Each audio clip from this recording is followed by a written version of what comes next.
Bryce, take one, Mark.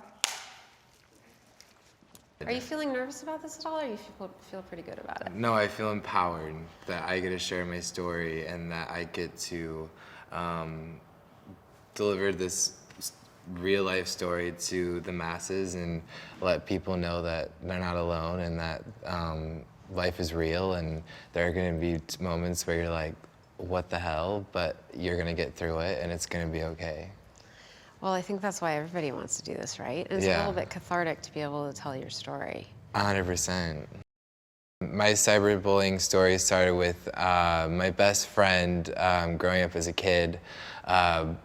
We were neighbors, we knew each other since we were little boys, and everything that we did, we would like go play at the park together. Our parents knew each other really well, and everything seemed like so perfect. And I like looked up to him as a friend, and he looked up to me as a friend, and he was my only person I really could trust when I was growing up as a kid, because I got bullied pretty badly due to my sexuality of being gay. And I felt like he was the only person I could really confide in and really feel like safe. And because a lot of times people, where I was as a kid, I grew up in Lake Oswego, Oregon, and a lot of times it was hush hush, and we don't want to talk about bullying and things like that. Like, that doesn't happen in our school district. And I was like, no, it definitely does happen. Like, this is not something that just happens like everywhere else outside of Lake. We're immune to it. It's like, it's full on. It happens to every single person. I think every person to some degree has gone through some form of bullying. And so the fact that this person that I fully trusted broke that trust one moment and decided to share on Facebook that I was gay with the entire like student body population, to then where I was already being picked on, and then because I wasn't even out yet, but people were like, you're a faggot, you're gay, blah, blah, blah. And I'm like, and even if that is the case, that is true, but that doesn't give you the right to call me a faggot. That doesn't give you a right to draw images on my locker of me hanging by a rope.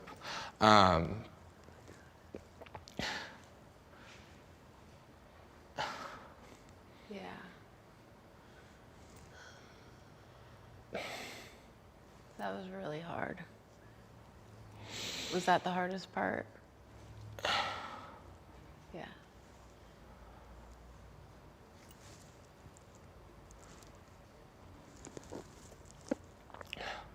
It's okay, you can just breathe through it a little bit.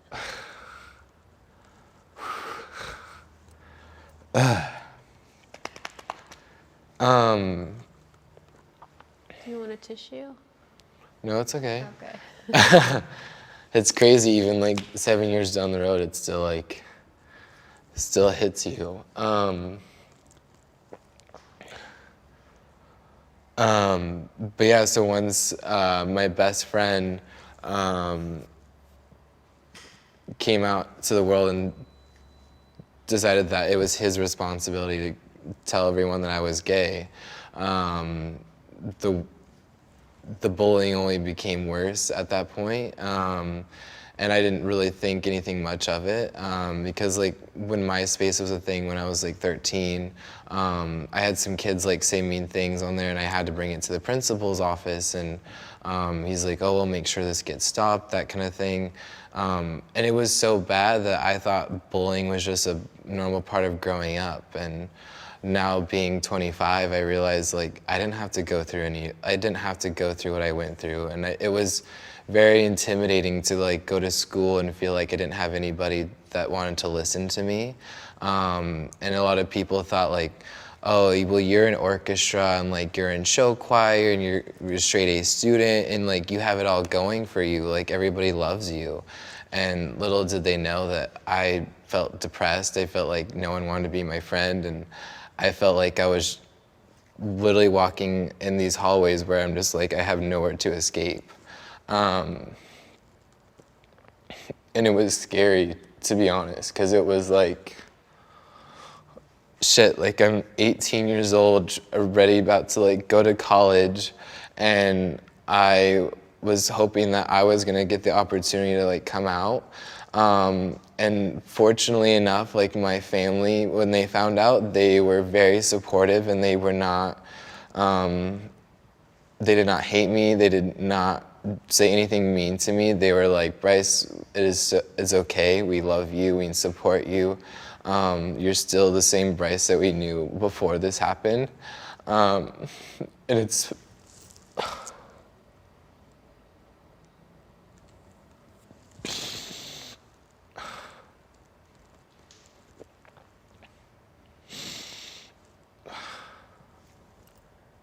You're really lucky to have your family. 100%. And like my mom, she's like my best friend. And a thing that I want people to know is like, I don't hate the people that did what they did, you know? It's like, a lot of them didn't know any better, and a lot of them picked up those habits from their parents. And unfortunately, like a lot of people, like myself, are victims of that. But at the same time, though, people that do things like cyberbullying and out people online, and it's so funny that like the movie Love, Simon came out, because I related to that movie so much, and it like struck a heartstring for me, because I'm like, I know what that kid feels, you know, because it was like, I wanted to come out, but I didn't feel safe. I didn't feel comforted to like come out.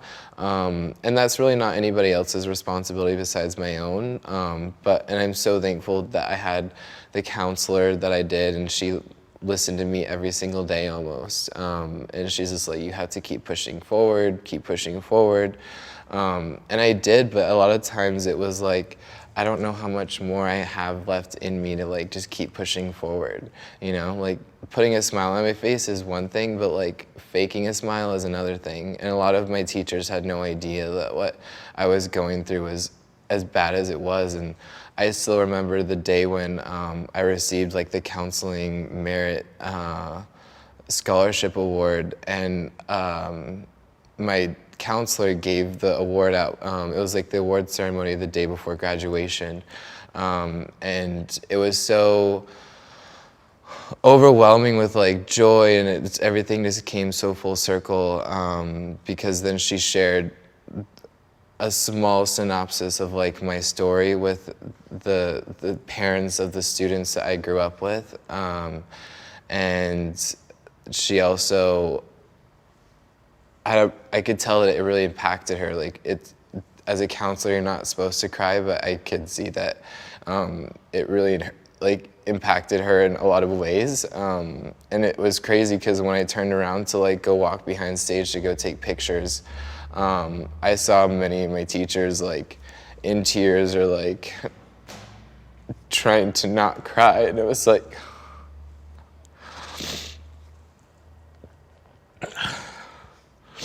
Yeah, I think this is a very common story. I mean, I think this unfortunately happens to a lot of kids these days, right? yeah, it does, and it's unfortunate. And I just have to like tell all the kids out there that like feel like they don't have a voice. It's like, you're strong, you're powerful, you're beautiful, and don't let anybody else tell you otherwise. Because what I've learned is that you're only as great as you make yourself. You allow what other people say to you, and you get the choice whether it affects you or not. Obviously, it's gonna hurt, but like, let it make you better, not make you bitter. Do good in the world. Don't go try to hurt someone else because someone hurt you, because you're only perpetrating the cycle. You have to be the bigger person. And it was really hard at times where I was like, I just wanted to say fuck you to like everybody that was picking on me, and be like, I'm done, I'm tired of it, I just want to quit. And had it not been for my family, like I feel like it would have, I don't know if I would be sitting here right now talking to you, to be honest. You had some really low points. Yeah, I did, and a lot of people didn't realize that. And when I told my mom, it was obviously really scary for her, but I had to like tell her and be honest, and she understood. But obviously, as a parent, she's concerned, as any parent would be. And I'm really happy and thankful that she like stood through it with me, and she never gave up on me as a kid. Even as a baby, she had the opportunity to abort me because the parents said I had Down syndrome, and she decided that she wanted to give me the chance at life, and here I am sitting on this chair. So. Aw, you just love your mother, don't you? It's so sweet. So I'm just going to ask you like a couple questions, and then we're going to do these lists after that, and Okay. I'll sort of talk you through that.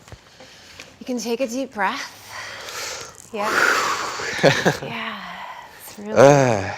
Isn't it good? But don't you feel kind of good for like being able to sort of like just get it out there? No, 100%. And it's like, the more I get it out there, the easier it is. And like, it's funny, I didn't think that like being 25, like, cause I'm so comfortable in my own skin. Like, I love who I am. I'm gay, and that's who I am, and I don't want anything to be changed about me. But it's still crazy, like, talking about the cyberbullying and all the bullying experiences. Like, it still gets me to this day, and I'm so much stronger and better from those experiences, but it definitely still impacts me, and I still have to be cognizant of, like, all right, you can't, everyone is gonna be strong, but, like, everyone's human too, and so, like, feelings are real, and I'm a sensitive person. I'm 100% sensitive, and my mom has told me time and time again, but I'd rather feel something than not feel anything at all. So even if it's pain, at least I know what pain feels like, you know? So, You're very strong. You Yeah. can do this by being very strong. Yeah, and yeah, it was really shitty for my friend to do what he did, but later down the road, that person came out as well, and it was like, all right, I guess it all makes sense, you know? He wanted to divert the attention away from him onto me, and that was the immature way of dealing with it. And it didn't make it right, but I understand. And I understand that a lot of bullies are going through a lot of stuff as well. And so it's like, I get it, you know? And I tell them, I'm like, you don't have to pick on me. I get it. You're struggling through a lot, as anybody is. We all have our struggles. So I was like, instead of picking on me, like, what can I do to help? Like, is there anything I can do to help you? Like, I know, because a lot of times it was jealousy. It was like, he's doing better, he seems happier than me, so I need to bring him down so I can feel equal to him. And I'm like, you don't. I can make you feel just as happy as I am, because happy is a choice. No one can make you feel happy besides yourself. They can do anything and tell you all the compliments, but like, if you don't believe it in yourself, then it will never mean anything.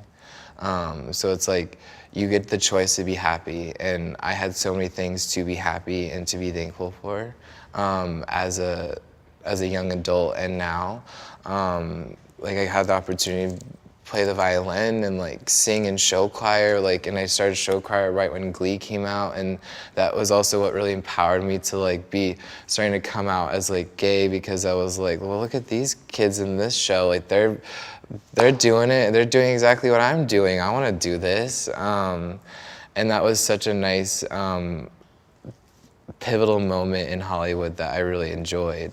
And Hollywood's come so far in like accepting different backgrounds, whether it be like African Americans playing like a superhero in Black Panther, or Love, Simon movie. Like, it's so amazing to see how far we've come as a society, but there's so much more we can do, and I hope that me sharing my story will only progress the world into a better place.